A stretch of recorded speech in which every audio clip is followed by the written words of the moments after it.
TV Telugu. ఆ ఇంట పసివాడి నవ్వులు వెల్లి విరియాల్సిన వేళ విషాద ఛాయలు అలుముకున్నాయి. కేవలం 19 నెలల వయసున్న యశ్వంత్ అనే చిన్నారి ప్రస్తుతం మృత్యువుతో పోరాడుతున్నాడు. ఒక చిన్న జ్వరంతో మొదలైన కష్టం ఆ పసివాడి జీవితాన్ని తలక్రిందులు చేసింది.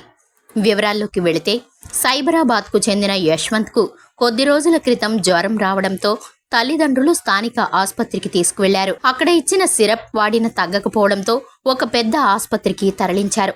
జ్వరం తీవ్రత ఎక్కువగా ఉందని భావించిన వైద్యులు బాబుకు ఇంజెక్షన్లు ఇచ్చారు.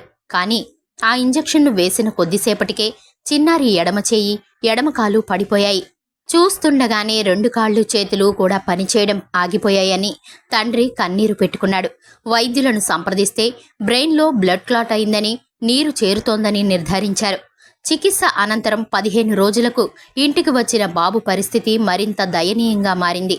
కాళ్ళు చేతులు వంకరపోయి, మూతి వంకర తిరిగి, ఊపిరి అందక ఆ పసివాడు చేపలా కొట్టుకుంటూ రోదిస్తుంటే ఆ దృశ్యం చూసి కన్నపేగు తల్లడిల్లిపోతోంది.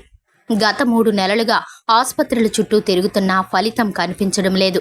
నా కొడుకు కోసం ఉన్నదంతా అమ్మేశాను, ఉన్న ఉద్యోగాన్ని వదులుకున్నాను, ఇంట్లోని బంగారం, తిరగడానికి ఉన్న బండి కూడా అమ్మేసి 6 లక్షల దాకా ఖర్చు చేశాను అని ఆ తండ్రి ఆవేదన వ్యక్తం చేస్తున్నాడు. పెద్ద ఆసుపత్రుల్లో రోజుకు 80,000 నుంచి ₹1,00,000 వరకు ఖర్చవుతుందని, అంత స్తోమత తమకు లేదని వారు వాపోతున్నారు.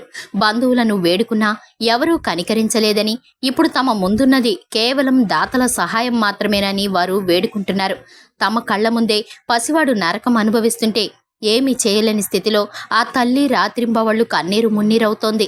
మా బాబు మళ్ళీ మామూలుగా నవ్వాలి, దయచేసి ఆదుకోండి అని ఆ తండ్రి 2 చేతులు జోడించి ప్రాధేయపడుతున్నాడు. స్క్రీన్ మీద కనిపిస్తున్న నెంబర్లకు స్పందించి మీ శక్తి కొలది ఆర్థిక సాయం అందించి ఆ పసి ప్రాణాన్ని కాపాడాలని ఏఆర్ ఛానల్ టీవీ ప్రతినిధులు కోరుతున్నారు. చిన్నారి యశ్వంత్ ప్రాణం నిలవాలంటే మీ వంతు సాయం అందించండి. ఏఆర్ టీవీ తెలుగు ఛానల్ ప్రతినిధులు కోరుతున్నారు. చిన్నారి యశ్వంత్ ప్రాణం నిలవాలంటే మీ వంతు సాయం అందించండి.